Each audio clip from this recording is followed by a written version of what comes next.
Hello hello hello. कैसे हो आप लोग? इन अ क्लासिक फैशन मैं वापस से बहुत लेट हूँ इस टॉपिक के बारे में बात करने में।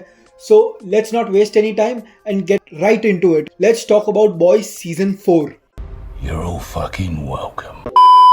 द बॉयज का season 3 in my opinion was the best season of the boys and I do not think कि आगे वाले सीजन ज्यादा टॉप कर पाएंगे उस सीजन को। सीजन 3 के बाद जो हाइप बिल्डअप हुई थी, क्या सीजन 4 उस हाइप पे डिलीवर करता है? In my opinion not really. Season 3 के टाइम पे भी उनका वीकली शेड्यूल था, वीकली एक एपिसोड वो ड्रॉप करते थे एंड मुझे याद है मैं अपने दोस्तों के साथ हर एक एपिसोड डिस्कस करता था आफ्टर वॉचिंग इट। लेकिन इस सीजन के साथ वो नहीं हुआ है। आई डू नॉट थिंक ये सीजन उतना इंटरेस्टिंग था कि मैं मेरे दोस्तों के साथ डीप डिस्कशंस करूं या थियरीज करूं अराउंड दिस, एंड इसीलिए इतना लेट हुआ मुझे इस सीजन के बारे में बात करने में। Why the fuck you lying? Why you always lying? Oh my god, stop fucking lying. I might get hate for this, but मुझे लगता है कि बॉयज सीजन 4 में बहुत बड़ा क्वालिटी का ड्रॉप है एंड अगर कोई और सीरीज होती है तो फैंस कुछ ज्यादा ही क्रिटिसाइज करते जो बॉयज में नहीं हो रहा। Just because boys is meant to be edgy and उनके बहुत ज्यादा पैशनेट फैन बेस है, इसीलिए इस सीजन को इतना क्रिटिसिज्म मिल नहीं रहा जितना वो डिजर्व करता है।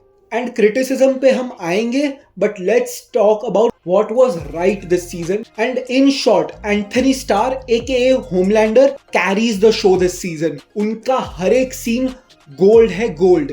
होमलैंडर के कैरेक्टर को इस तरीके का डेप्थ मिला है season, I just cannot express it. और एंथनी स्टार की acting, oh my god, that should be a master class in acting. वो कैसे बस छोटे से माइन्यूट फेशियल एक्सप्रेशन से अपने कैरेक्टर को एक्सप्रेस करते हैं। I am just a fan of this. The entire plotline about Homelander revisiting his past, वो अपने torturers को / doctors को interrogate करता है, and that part was the peak of the show. Homelander is the peak of this season. कोई sense है इस बात की?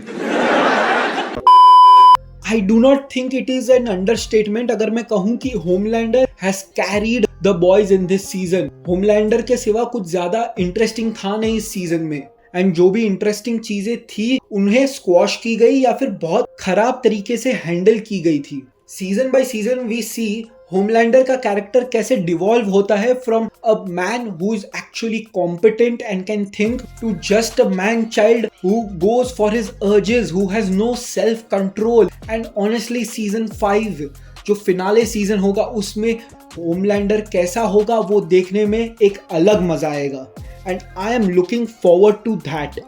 अभी मजा आएगा ना भिड़ो। But now let's talk about the other characters. इतना ज्यादा इंटरेस्टिंग कुछ था नहीं, एंड जो भी इंटरेस्टिंग था, फॉर एग्जाम्पल बिली, उसको अच्छे से हैंडल नहीं किया गया है। इस सीजन में बिली के इवोल्यूशन को इतना ज्यादा स्क्रीन टाइम नहीं मिलता जो वो डिजर्व करता है। बिली के अंदर लिटरली एक पैरासाइट है and Billy is trying to be good but in the end goes back to his old ways. इसके लिए ज्यादा स्क्रीन टाइम नेसेसरी था जो नहीं मिला है। इंस्टेड हमको क्या मिला? वही सेम ओल्ड किमिको का पास्ट ट्रॉमा, स्टारलाइट का यूजलेस पावर एंड फ्रेंची का फ्रेंच। ये क्या हो रहा है? Now to all the people that feel हम सिर्फ ऑफेंडेड है क्योंकि फ्रेंची को गे दिखाया है, ऐसा नहीं है। सीजन 1 से लेके सीजन 3 तक फ्रेंची और किमिको के बीच में जो बॉन्ड डेवलप किया गया है उसको बस एक थ्रो अवे लाइन से बर्बाद करना अच्छा नहीं था। आई नो कॉलिन को एक ऑब्स्टिकल जैसे रखा गया है जो फ्रेंची और किमिको ओवरकम करेंगे टू ग्रो टुगेदर, बट ये क्लीशे ट्रोप हो गया है। और दो लवर्स मिलेंगे, बाद में कोई तीसरा आएगा और उसके वजह से दोनों बिछड़ जाएंगे, बाद में पता चलेगा both are perfect for each other. This is very cliched and इसके वजह से जो मीनिंग था, जो स्पेशलनेस था फ्रेंची और किमिको के बॉन्ड का, वो कम हो गया। सीजन के एंड में जब फ्रेंची और किमिको रियूनाइट होते हैं, एक्चुअली एक कपल जैसे बनते हैं, as an audience that could have been so much more emotionally rewarding अगर आपने कॉलिन जैसा बस एक ऑब्स्टिकल बीच में ना डाला होता। इस शो के दूसरे कैरेक्टर्स के बारे में अगर मैं बात करूं तो ऐसा लगता है कि सारे के सारे characters in very subtle ways बदल गए हैं. They do not feel like those characters any more. शायद आपने भी ये नोटिस किया होगा. एंड इसके लिए सबसे ऑब्वियस एग्जाम्पल ले लेते हैं फ्रेंची का. And I am not talking about out of the blue gay angle.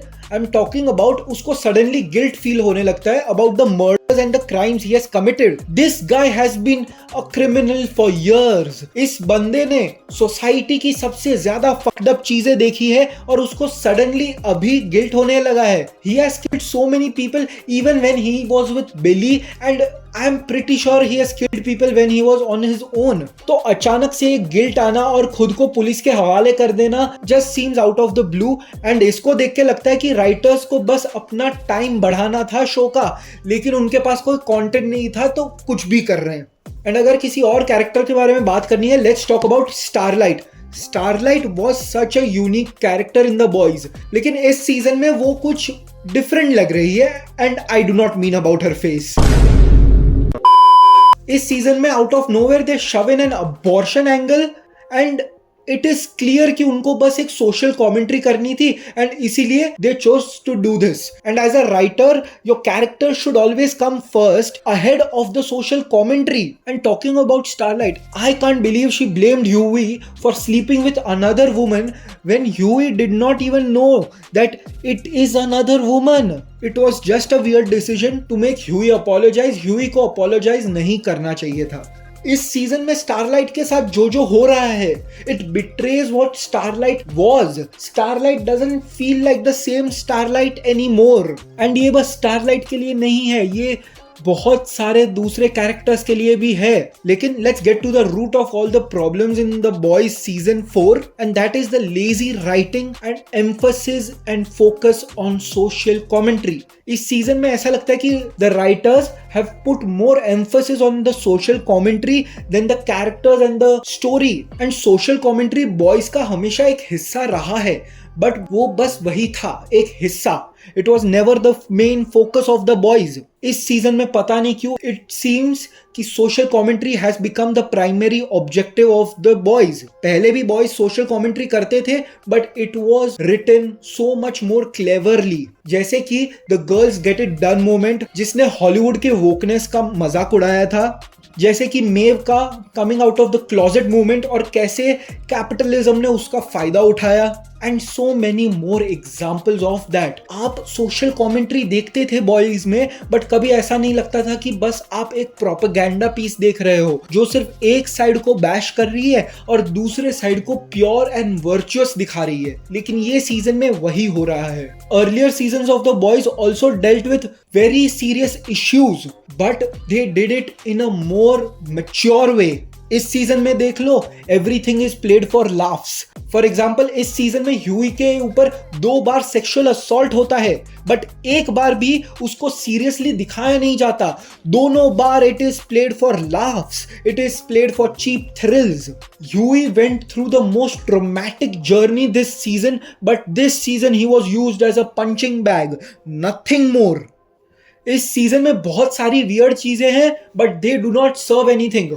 Weird and gross things have been in the boys from season 1, but इस सीजन में ऐसा लग रहा है कि just to give that edginess वो बस weird और gross चीजें पुश करते जा रहे हैं क्योंकि उनके पास और कोई कंटेंट नहीं है.